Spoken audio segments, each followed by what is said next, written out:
Hello guys, Petsko Vlogs nga pala. So ngayon guys, may project tayong gagawin. So gayahin natin itong ginawa natin dito, yung parang creating ng natural environment. So sobrang successful tayo rito guys.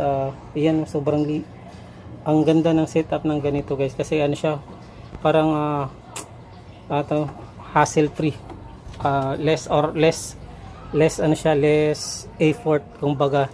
Kasi kung ano dito, hindi ka ganun ka mag-change water, tapos napaka-healthy ng isda pag nandito nakalagay sa parang ano nito. Ito guys, may halaman, may lupa, may buhangin, tapos may mga ganito.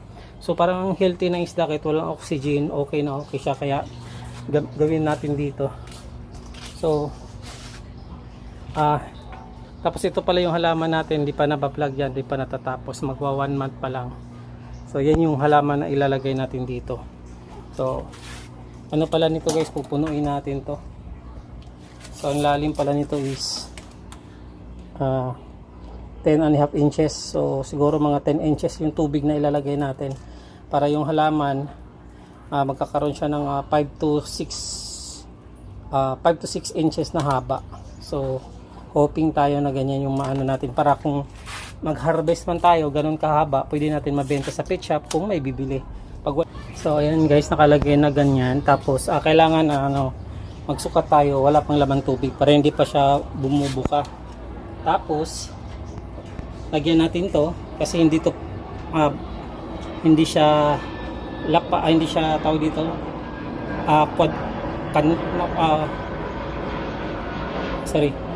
wala siyang kanto, so pabilog siya, gaganyan lang natin, lagyan natin ng stick para makuha natin yung pinakagilid niya.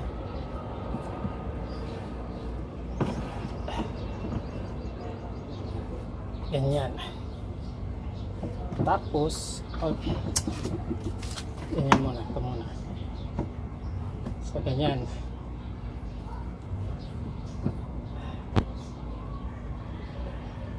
Bago natin uhitan dito, better pala dito pala sa loob, kasi dyan tayo maglalagay ng pako guys.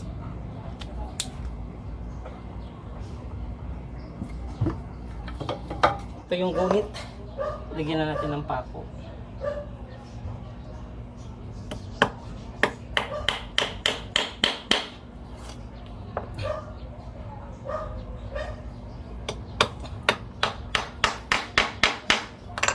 Kasi ito guys, magsisilbi na rin tong pwede natin ito lagyan ng halaman.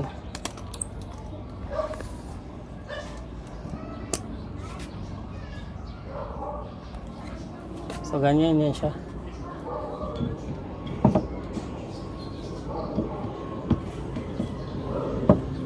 Yan. Ganyan itsura niyan, bali nakaganyan yan.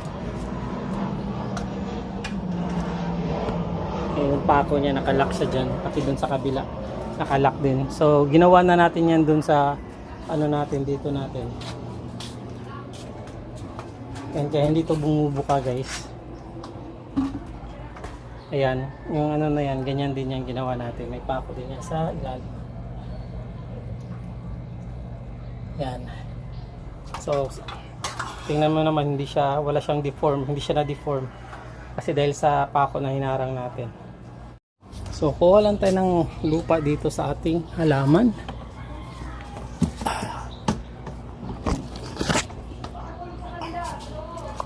Ano pala dito?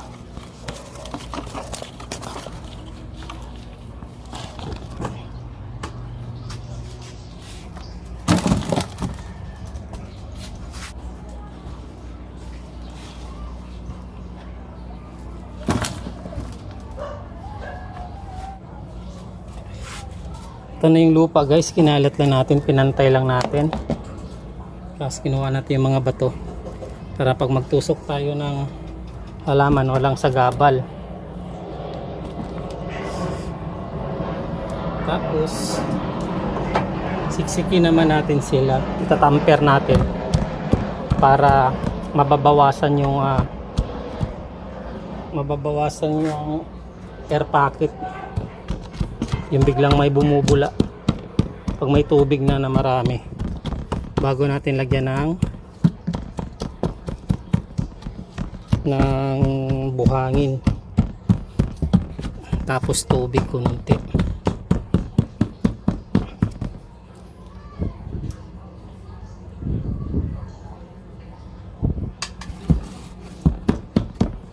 So ayan, siksik lang. So lagay na tayo ng buhangin guys. Bali yung buhangin na yan guys, pang construction lang yan, yung tinatawag nila na bistay. So 35 lang yung parang maliit na sako niya. Tapos hinugasan lang natin ng mga 5 beses para lang matanggal yung pinakamarumi. Tapos ikalat na natin siya. So ang target is na ano tayo ng mga 1 inch na buhangin sa ibabaw ng lupa. So 35 lang pala bilhin natin dito sa buhangin ito guys. Kasi alam mo na, nandito tayo sa Metro Manila. Mahirap paghanap ng buhangin sa ilog. Wala namang ilog dito. May ilog pero puro burak na yung ang makukuha natin. So 1 inch lang. Tapos yung lupa guys, nakaano din tayo, nakapag 1 inch din tayo sa lupa. Kaya siguro medyo okay na to. Ikalat lang natin ng maigi. Ipantay lang natin.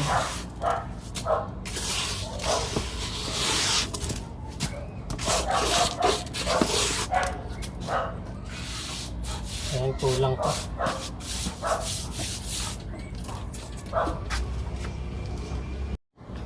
So ayan, dagdag lang tayo.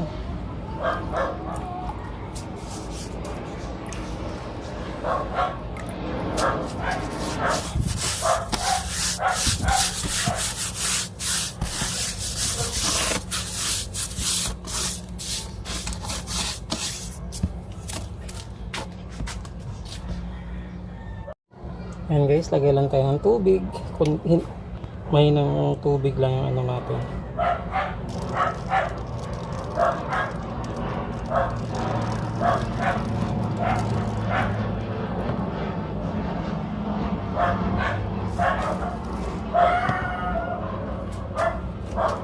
Kasi ang plano natin dyan na malagyan lang siya ng tubig na tamang tama lang na level din ng tubig yung buhangin para paglagay natin ng halaman mas madali.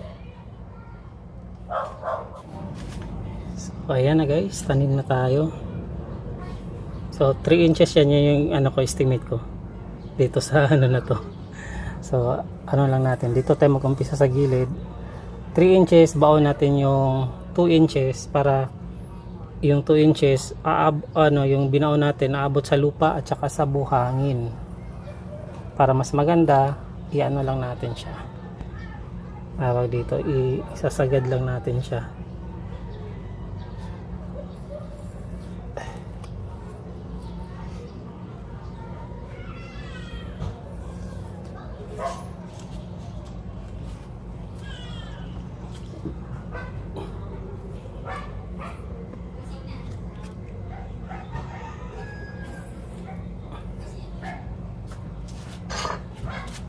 So ito naman yung isang klase. So dito lang din natin.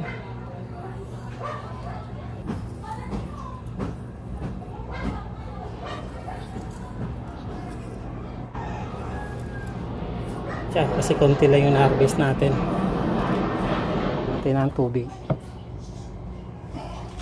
Kasi ito guys, dito din tayo maglalagay ng mga halaman na ganun. Yung nasa ibaba ng ating batya. So dito tayo magpapakapit dito. So parehas na sila ng layer guys, 4 na hilira. Dito din 4 na rin kasi maliban dito kumuha din tayo doon. Nag-harvest tayo konti doon kaya na kompleto dito. So taga 4 na layer na linya na sila, so pantay na. Yung gitna bahala na lang kung dumami, dagdag na lang ng dagdag.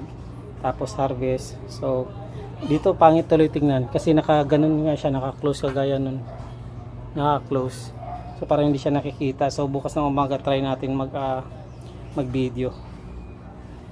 Ito medyo mas maganda, tapos pupunuin ko na yan ngayon guys hanggang dito. Hello mga kahabi, ito na 4 days after sa ating pagtanim. So ayan na siya kahaba. Itong ano hilira na to guys, kahapon ko lang nilagay. Tapos itong ano, yun yung 4 days ago. So sobrang haba na yung itong isa to, lumibil na dun sa level ng tubig. Punong-puno yan guys, oh.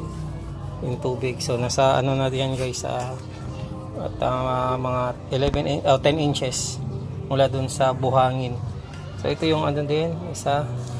So itong ano, saan ba yan? Sa madaliri ko. So yung hilira na to, ito to. Hilira na to kahapon din. Tapos ito yung 4 days ago. Yung 4 na yan. So ganyan lang kabilis ang ano, pagtatanim natin yan. Sobrang linaw pa. Kasi umulan ng umulan kaya yung tubig, yan, napapalitan ng hindi sinasadya. So ay, maraming salamat mga kahabi. Petsco Vlogs nga pala. Kung di pa kayo nakapag-subscribe sa aking channel, please subscribe. Petsco Vlogs, maraming salamat. Paalam. God bless. Bye-bye.